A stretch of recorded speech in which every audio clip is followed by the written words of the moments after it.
하나님의 말씀은 창세기 3장 14절 말씀 보겠습니다.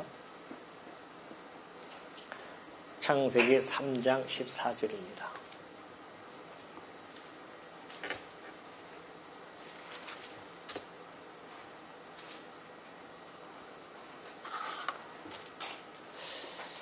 우리 함께 교독할까요? 제가 먼저 하겠습니다. 여호와 하나님이 뱀에게 이르시되 내가 이렇게 하였으니 내가 모든 가축과 들의 모든 짐승보다 더욱 저주를 받아 배로 다니고 살아있는 동안 흙을 먹을지니라. 내가 너로 여자와 원수가 되게 하고 내 후손도 여자의 용사와 원수가 되게 하니 여자의 후손은 내 머리를 상하게 할 것이요 너는 그의 발꿈치를 상하게 할 것이라. 또 여자에게 이르시되 내가 네게 임신하는 고통을 크게 더하리니 내가 수고하고 자식을 낳을 것이며 너는 남편을 원하고 남편은 너를 다스릴 것이니라 하시고 아담이 이르시되 너희가 내 아내의 말을 듣고 내가 내게 먹지 말라 나무의 열매를 먹었은즉 땅은 너로 말미암아 저주를 받고 너는 내 평생에 수고하여야 그 소산을 먹으리라. 땅이 내게 가시덤불과 엉겅퀴를 낼 것이라. 내가 먹을 것은 밭의 채소인즉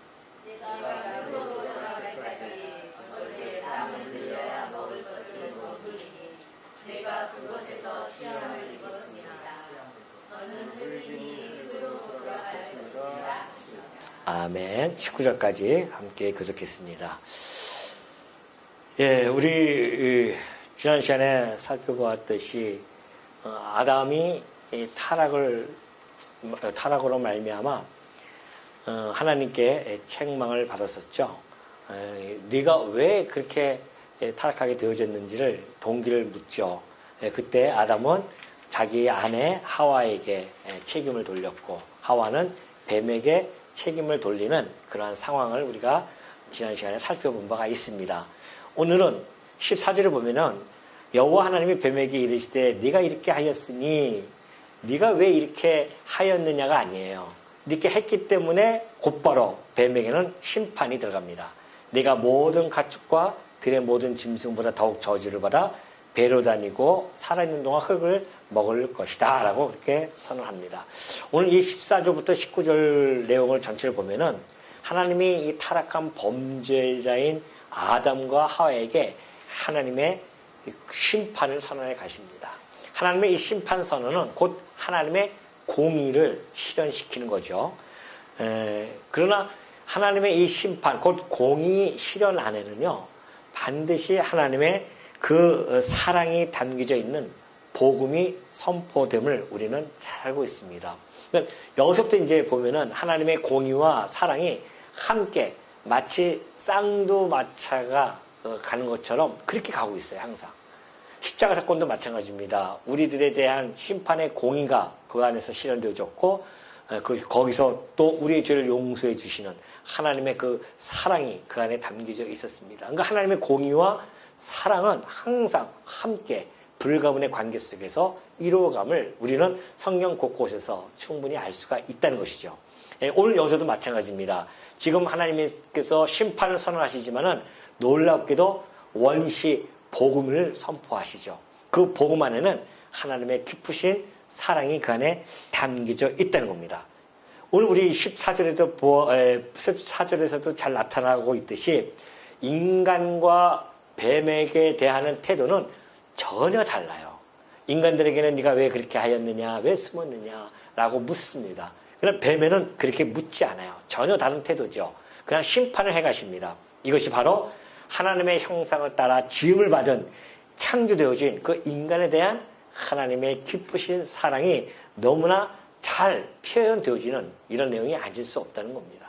당신의 형상으로 만든 인간이 타락했기 때문에 하나님은 그들을 아주 버리지 아니하시고 그 여지를 남겨두신 겁니다. 구원의 여지를 남겨두셨다는 것이죠. 하나님께서는 뱀에게는 가차없이 심판을 해주고 있습니다. 근데 이 심판의 그 내용을 보면은 모든 짐승보다 그래요. 모든 이 짐승보다도 14절이죠. 뱀에게 이르시되 내가 이렇게 했으니 내가 모든 가축과 들의 모든 짐승들, 그러니까 이 뱀은 들짐승 중에 하나였었죠. 더욱 저주를 받아서 배로 다니고 살아있는 동안 흙을 먹을 것이다 라고 그렇게 해주고 있습니다. 그러니까 아마 그때 당시에 이 들짐승 중에서 가장 간교했던 뱀이 이러한 저주를 받아서 배로 다니고 그 배로 다니면서 흙을 스치면서 다니니까 티끌을 먹을 수밖에 없는 그러한 형편에 처했다는 것이죠. 그래서 그는 그대로 저주를 받습니다. 뱀은. 그러니까 사실 이 뱀은 지난번에 말씀드렸듯이 사단이 뱀을 얼마나 간격에 이용을 해가지고서는 뱀은 뱀대로 그렇게 저주를 받고 그렇게 사단도 역시 하나님의 저주 속에서 살아갈 수밖에 없음을 잘 보여주고 있죠. 그러면서 내가 너로 여자와 여기 우리 레위기하면 11장 41절 보면은 이렇게 되어 있죠. 땅에 기어다니는 모든 길짐승은 가증한즉 먹지 못할지니라 그렇게 되어져 있습니다. 이제 뱀은요, 뱀이 기어다니는 이런 모든 저주받은 모습 속에서 율법에서 언급하고 있잖아요. 지금 이 율법인데 율법에서 언급하듯이 부정하고 추악한 것에 대명사로 손꼽히게 되어진 겁니다. 그래서 땅에 기어다니는 모든 기는 것 중에 배로 밀어 다니는 것이나 그렇게 되어 있어요. 네 발로 걷는 것이나 여러 발을 가진 것이나 너희가 먹지 말지니 이것은 가증하다. 그렇게 해서 가증함의 대명사로서 이 뱀이 저주받은 결과로 나타났음을 우리는 알 수가 있습니다. 그러면서 15절도 그러죠. 내가 너로 여자와 원수가 되게 하고 내 후손도 여자의 후손과 원수가 되게 하리니 여자의 후손은 내 머리를 상하게 할 것이요 너는 그의 발꿈치를 상하게 할 것이니라 하시고 라고 했던 이 말씀은 아까 제가 말씀드렸듯이 이게 이제 소위 신학적으로는 원시복음이라고 이렇게 이야기합니다. 처음으로 복음에 대한 메시지가 나왔다는 것이죠. 타락한 이후에 인간이 하나님께서는 그 인간을 구원해 주시려고 여자의 후손을 이 땅에 보내주시겠다고 하는 겁니다. 자, 여자와 원수가 되어진다고 하는 것은 어떻게 보면 여자는 하나의 교회를 나타낼 수가 있습니다. 그러니까 이 사단과 교회의 관계는 결합될 수 없는 그러한 원수지간이 되어질 수밖에 없습니다. 그러나 그 원수는 메시아에 의해서 결정적인 패배를 당하게 된다는 겁니다. 이것이 바로 여자의 후손과 원수가 되게 한다. 내 후손과 여자의 후손과 원수가 되게 하는데 여자의 후손이 머리를 상할 것이다. 내 머리를. 사단의 머리를 상한다는 겁니다. 그래서 정말 2000년 전에 이 말씀은 그대로 성취가 되어졌죠. 2000년 전에 오셔서 십자가에서 죽으시고 부활하심으로 말미암아 사망의 권세를 여지없이 깨트려버렸습니다. 그리고 이 사단을 완벽하게 제압을 하시죠. 그러니까는 70인 제자들을 보내요. 그들이 갔다 와서 막 보고를 하는데 주여 주여 우리가 막 가서 귀신을 쫓아내고 막 그런 이야기를 합니다. 안다. 내가 하늘에서 번개처럼 사단이 떨어지는 걸 내가 보았다래요. 하나님의 아들이 이 땅에 출현함으로 말미암아 사단의 권세는 이미 끝장난 겁니다. 지금 사단이 활동하는 것은 최후 발악을 할 뿐이에요. 하나님께서 마지막 종말 때에 당신의 모든 목적을 이루시기까지는 사단도 적당하게 사용하시려고 놔두는 것뿐이죠. 그러니까 지금 사단은 거기 안에서 그 범주 안에서 최대한 발휘를 하고 있는 겁니다. 마치 우는 사자처럼 그냥 삼키려고 그리고 지금 다니고 있어요. 그러나 결코 당신의 하나님의 그리스도의 백성들을 이길 수는 없습니다. 이것이 바로 승리의 모습을 너무나 잘 보여주고 있습니다.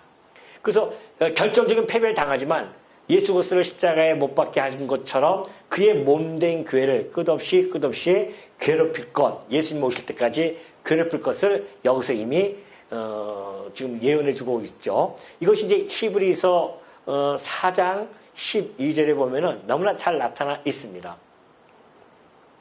자녀들은 혈과 육에 속하였으며 그러죠. 자녀들은 혈과 육에 속하였으며 그도 또한 같은 모양으로 혈과 육을 함께 지니심은 우리들은 다 혈과 육을 가지고 있습니다. 그런데 하나님의 아들이 우리와 같은 모양으로 혈과 육을 함께 지녀서 이 땅에 오셨어요. 그리고 이 땅에 우리 좀 죽으셨단 말입니다.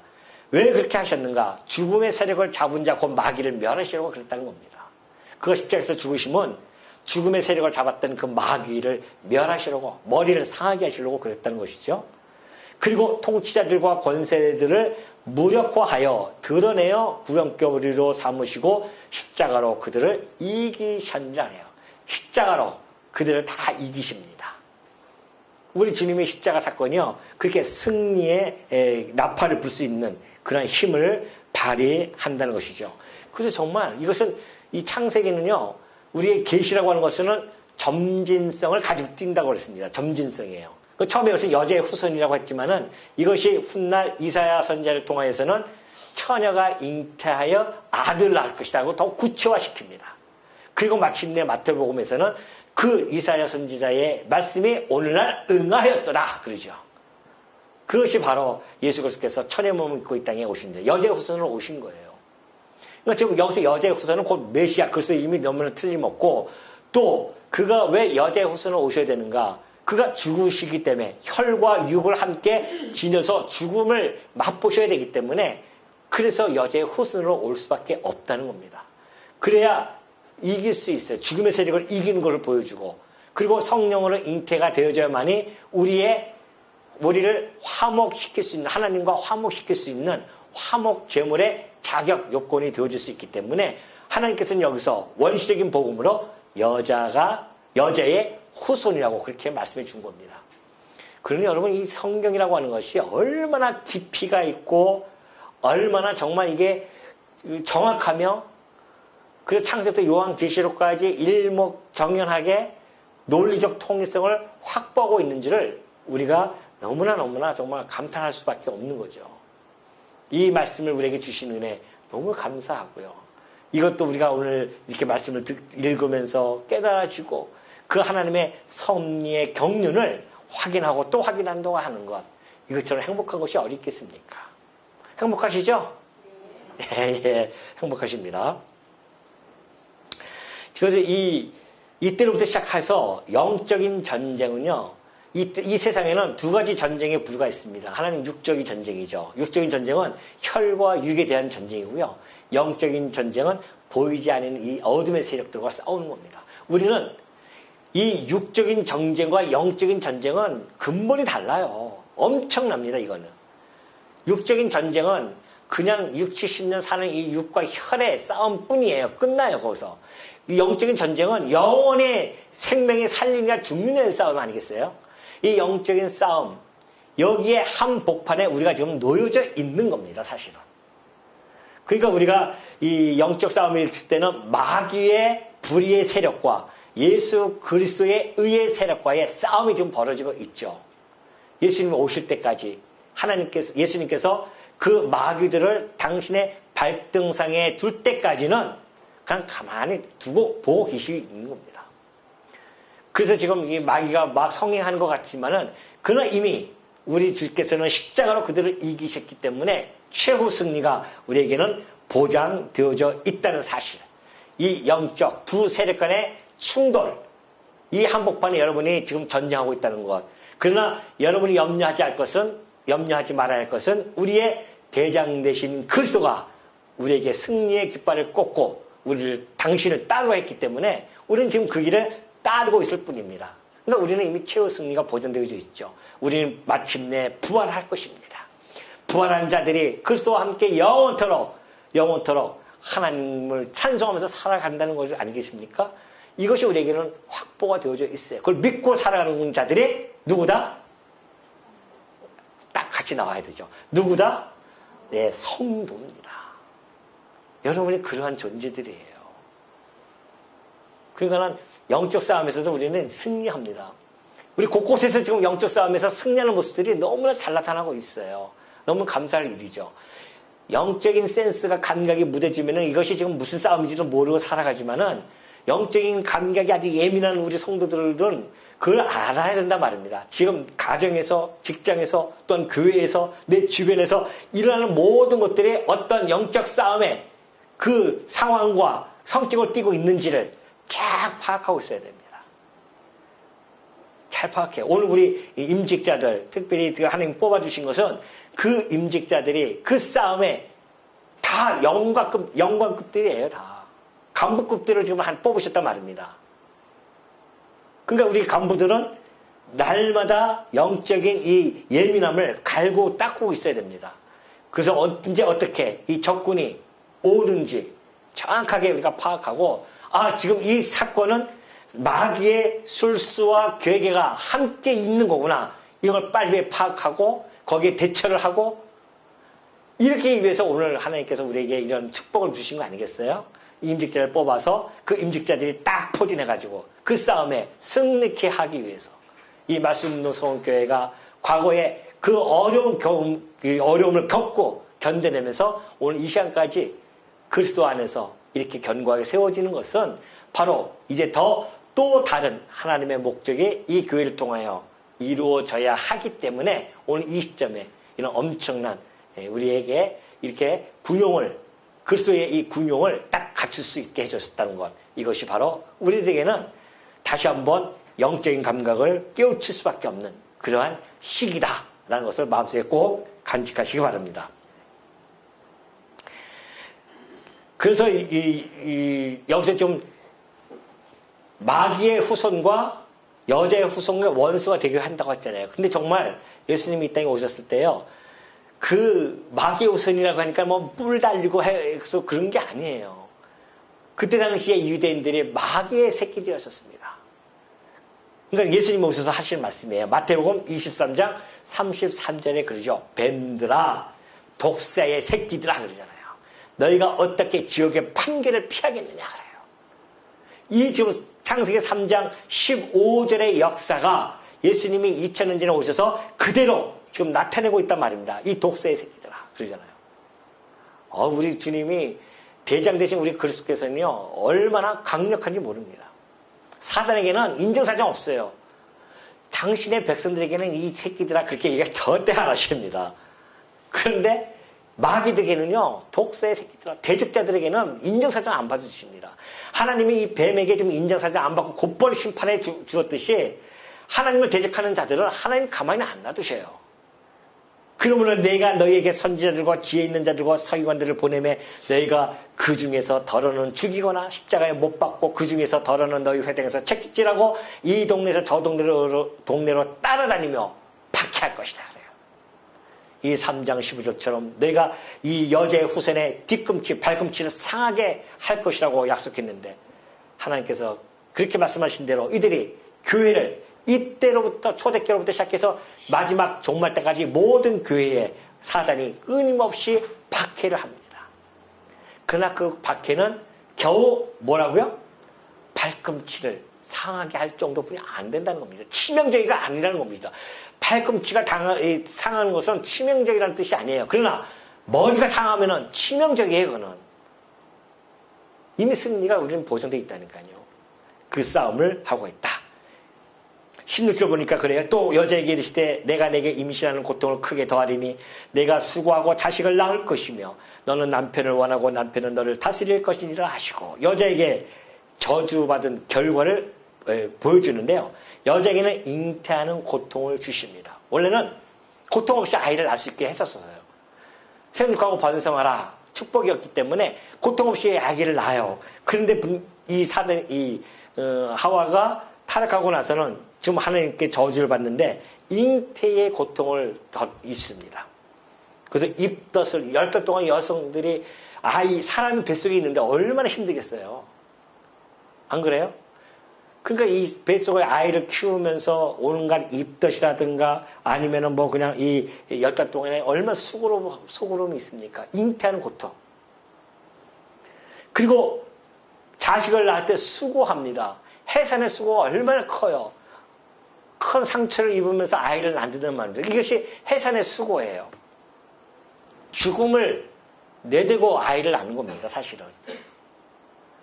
그러니까는 지금 우리 하나님을 모르는 분들은 아기 낳으면 그냥 누구 머리를 쥐어짜요. 남편 머리 쥐어짜고서 막 아기를 낳는데 그러면 안 되죠. 사실은 왜 그 원천이 무엇인지를 깨달아야 된단 말입니다. 그러니까 이 잉태의 고통과 해산의 고통을 통하여서 깨달아야 할 것은 우리가 하나님에게 죄를 범함으로 말미암아 주어지는 이 결과, 이 죄값이 얼마나 암울하고 고통스러운지를 너무나 잘 깨달을 수 있는 그 이 죄의 심각성, 무서움, 이걸 깨닫는 거예요, 사실은. 아이를 낳으면서, 근데 그 누가 그렇게 생각하겠습니까? 당장 몸이 아파 죽겠는데. 그러나 분명한 것은 여성들은 그 고통을 통해서 그 우리의 인류의 시조였던 그 하와가 하나님을 말씀을 불순종함으로 죄의 결과로는 이러한 이 무서움과 고통을 통하여서 죄의 무서움을 깨닫고 또 깨달아야 된다는, 그걸 주기 위해서 좋은 거예요, 사실은. 그러니까 우리 성도들은 아이를 낳을 때는 그런 생각을 해야 되는 겁니다. 그 아픔이 있을 때는 주여, 죄의 결과가 이렇게 크군요, 이러면서 낳아야 돼요. 그렇게 혹시 나신 분 있으세요? 다 끝났어요. 진짜예요, 진짜. 그렇게 지금 세상 사람들은 모르니까 그냥 막 너 때문에 하면서 남편을 갖다가 머리를 쥐어짜고 하는데 그럴 필요가 없다니까요. 사실은 주여 하는 거예요, 주여. 근데도 그 고통 중에 아이를 낳으면서도 또 고통을 또 아이를 낳지 않습니까? 그것도 또 하나님께 주신 또 하나의 은총이죠. 그걸 우리 예수님께서는 그렇게 말씀해 주고 있는 겁니다. 너희가 잉태해서 해산할 때가 되면 근심한다고 그래요. 근심하나 그러나 아이를 세상에 낳으면은 그 기쁨으로 인해서요, 그 고통을 다시 기억하지 않게 하신다고 했습니다. 해산의 고통 속에서 아이를 낳지만은, 그러나 그 아이가 생육하고 번성을 했던 하나님의 그 말씀에 따라서 생육하고 나면은, 아니 번성하고 나는 아이를 낳고 나면은 어떻게 합니까? 그 기쁨이 고통을 잊어버려요. 그러니까 또 둘째 낳고, 아니 그 날 때 그렇게 힘들게 낳는데 또 둘째를 낳는다니까요, 이렇게. 그게 바로 그 고통을 잃어버리게 하나님이 해주신 거예요, 생육번성을 통해서. 그러니까 지금 우리의 이 삶이 그냥 주어지는 삶이 아니라 다 계시적인 삶이에요. 사실 하나님께서 다 열어 보여주시는 계시적입니다. 하나님을 배우는 삶이에요. 어느 거 하나도 벗어난 것이 없습니다. 다만 깨닫지 못했을 뿐이지. 그것을 깨닫는 자는 지혜로운 자이고요, 깨닫지 못하면 뭐 어떻게 해요? 미련한 것이죠. 우리의 삶 곳곳에 배어져 있는 삶이 하나님을 배우는 삶이란 말입니다. 그럼 남자는 어떻습니까? 남자도 마찬가지입니다. 또 더 있어요. 자식을 낳을 것이요, 너는 남편을 원하고 남편은 너를 다스릴 것이니라. 자, 원래는 돕는 배필이에요. 돕는 배필을 만들었어요. 근데 타락하고 나서는 저주를 받아서 남편을 오히려 원하는 상태로 바뀌어버렸어요. 원해요. 원한다고 하는 것은 갈망하다는 뜻입니다. 막 갈망하는 거예요, 남편을 갖다가. 그런 애정을 구하고 그런 모습을 보여주고 있는 것이죠. 그리고 남편에 대해서 열망하면서 애틋하게 생각하고 그리워하게 한다는 겁니다. 그리고 남편은 원래 돕는 배필이었었는데, 동등하게 돕는 배필로서 했었는데 다스림을 받게 되어집니다. 그래서 바울도 얘기했지만 아내들이여 남편에게 복종하라 하는 것이 바로 이 결과 때문에 그래요. 그냥 하는 게 아닙니다. 이 결과, 남편이 다스리는 저주의 결과가 있었습니다. 이 결과 때문에 그렇게 다스림을 받을 수밖에 없습니다. 그래서 곧바로 이 결과가 나중에 가인의 후손 라멕이 이 땅에 태어났을 때에 라멕이 벌써 그 여인을 다스리기 시작해요. 막 2명, 3명씩 막 이렇게 일부 다처제로 만들어 보지 않습니까? 그런 모습을 보여주고 있죠. 그 이유가 바로 아담이 속은 것이 아니라 여자가 속아서 죄에 빠졌기 때문에 나타나는 결과라는 것. 남편이 막 다스리고 하면은 뭐가 생각나야 됩니까? 이 말씀이 생각나요. 맞습니다. 이것이 정말 하나님의 말씀대로 이렇게 되는 것이군요. 그렇게 받아들여야 되지. 그걸 갖다가 만약에 받아들이지 못하면은 이게 이제 또 힘들어지는 겁니다. 그 가정이. 그러나 이 모든 말씀 속에는 하나님의 또 깊으신 신학적 의미가 사실은 담겨져 있습니다. 교회가 이 지상에 머무는 동안에는요, 이 교회는 끊임없이 해산의 고통을 할 것입니다. 이 교회는 해산의 고통을 해요. 바울이 얘기했듯이 너희가 그리스도의 형상을 이루기까지 내가 다시 너희를 위하여 해산하는 고통을 하겠다고 하는 바울의 이 고백처럼 교회는 끊임없이 우리 새 생명을 탄생시켜야 하는 해산의 고통을 가지고 있는 겁니다. 전도하기가 얼마나 힘들겠습니까? 그런데 나의 모든 것을 다 희생하면서 그 사람에게 전도를 하고자 하는 그런 모습을 보이는 것, 이 모든 것이 다 해산의 수고 아니겠어요? 그러면서 그 해산의 수고를 하면서 신랑 되신 그리스도를 사모하고 그리스도의 통치함을 받게 되어질 그런 예언적인 사실은 계시입니다. 그것이 예수님이 오시고 나서부터 시작되어진 거 아니겠습니까? 교회를 통하여서 해산하는 고통이 일어나고 복음이 전파되어지고 새 생명이 탄생되어지고 그러면서 그 교회는 끊임없이 그리스도 신랑이신 그리스도를 갈망하고 열망하면서 원하면서 그리고 그리스도의 통참을 받는 것, 이것이 바로 오늘 이 창세기 3장 15절에 담겨져 있는 신학적인 의미로서 우리에게 주어진 겁니다. 그 한복판에 우리 성도님들이 지금 이 말씀의 현장 속에서 살아가고 있는 것이고요. 17절 넘어갑니다. 아담에게 이르시되 내가 내 아내의 말을 듣고 내가 내게 먹지 말라 한 나무의 열매를 먹었은즉 땅은 너로 말미암아 저주를 받고 너는 내 평생에 수고하여 그 소산을 먹으리라. 그렇게 되어져 있습니다. 자, 하나님의 말씀보다 아내의 말에 순종했던 그 잘못을 아담은 범합니다. 그 결과 땅이 저주를 받아요. 땅이 저주를 받는 것은 땅에 대해서 하나님께서 더 이상 은혜의 손길을 멈췄다는 뜻입니다. 그러니까 은혜의 손길을 멈춰서 땅이 그때부터 이 저주 속에서 땅이 사막화가 되어지고요. 재난이라든가 지진이라든가 기근이라든가 이런 온갖 자연재해들이 생겨날 수밖에 없죠. 그리고 온갖 자연들이 적자 생존의 상태에 처하게 되어지고 양육 강식에 의해서 잡혀먹기도 하고 이런 모습이 나타나는 것이 바로 아담과 하와의 타락 결과로 나타나는 이 만물이 정말 힘들게 탄식할 수밖에 없는, 우리가 로마서에서 살펴봤듯이 이 썩어짐의 종루탐에서 해방되기를 날마다 고대하는 그 만물의 그 안타까움을 우리는 확인한 바가 있었죠. 이것은 곧 예수 그리스도를 통해서 회복되어질 때까지 만물은 탄식할 것입니다. 그리고 땀을 흘리면서 수고를 해야 돼요. 그냥 먹어도 되는데 땅은 너로 말미암아 저주받아서 너는 내 평생에 수고하여야 그 소산을 먹을 수 있게 됩니다. 사실은 인간의 그 아담이 타락하기 전에도요, 노동을 하면서 살게 되어져 있었습니다.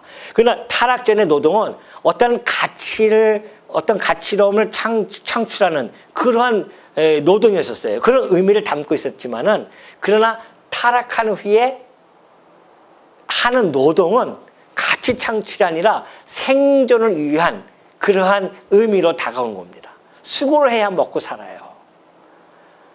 타락 전에는 수고하지 않아도 노동을 즐겁게 기쁘게 이걸 하면서 경작하면서 그리고 새로운 것들을 창출해내면서 그 의미를 가지고 하나님께 감사하고 찬송하고 이래야 되는데, 타락한 이후에 모든 인간들은 수고를 해야만이, 수고를 하지 않으면 먹을 수가 없습니다.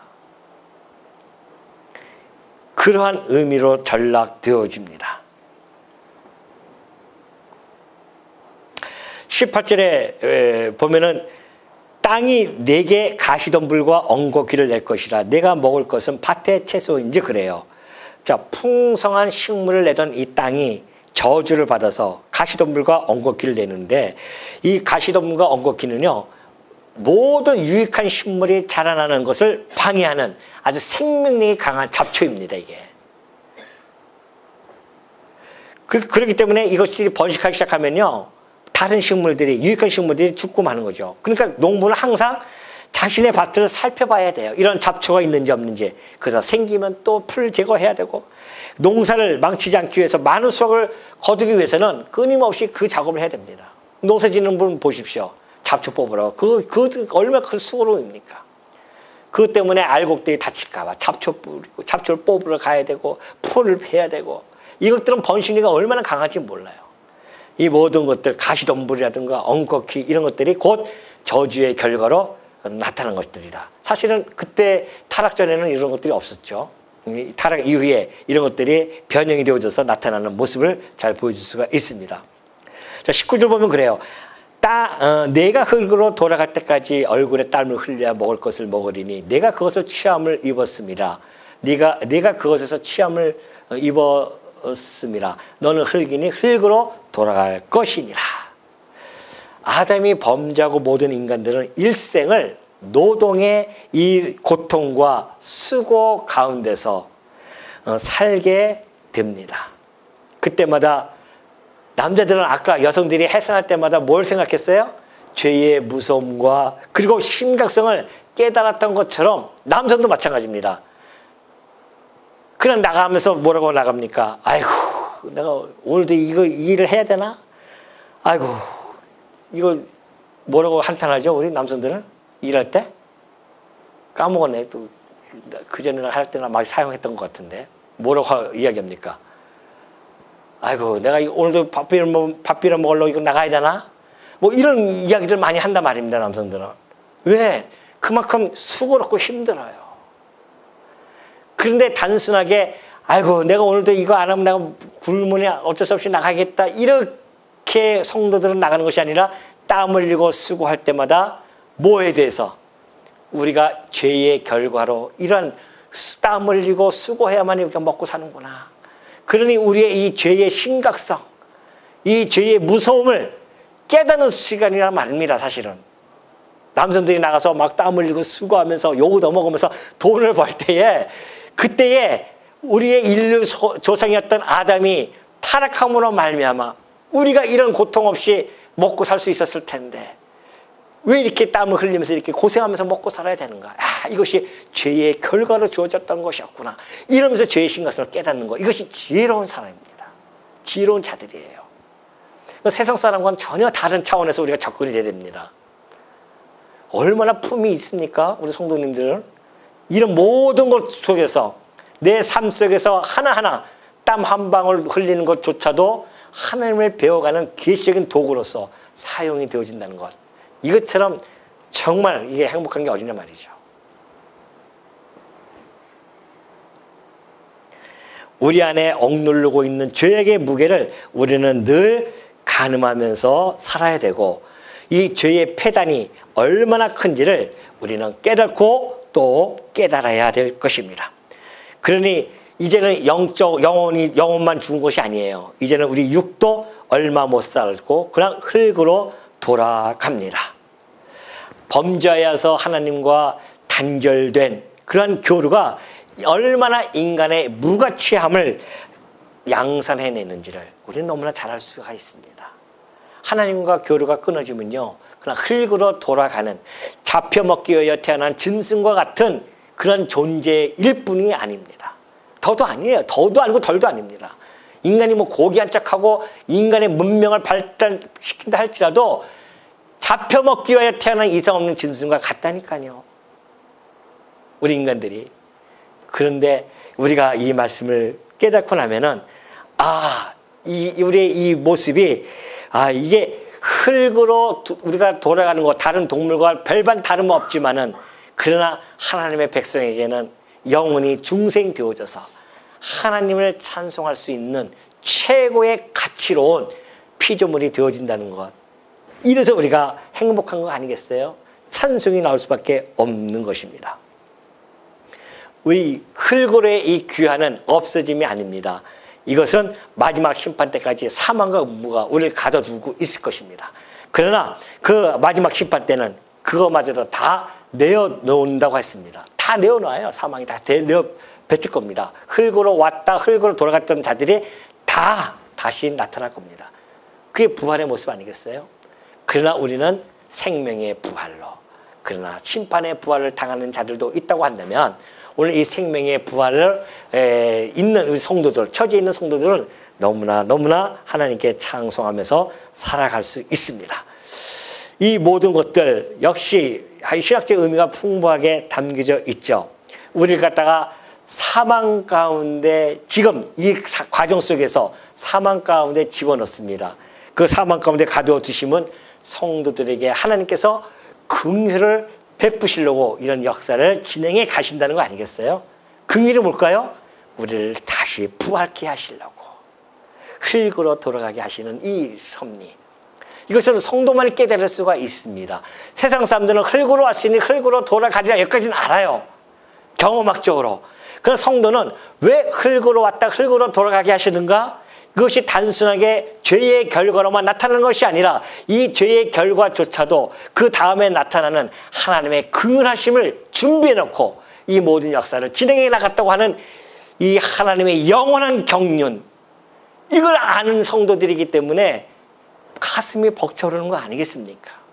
하나님의 공의와 사랑과 긍휼하심이 함께 선포되어지고 역사해 간다고 하는 사실. 그러니 우리가 하나님의 이 긍휼하심을 잊기 위해서는 흙으로 돌아갈 수밖에 없는 겁니다.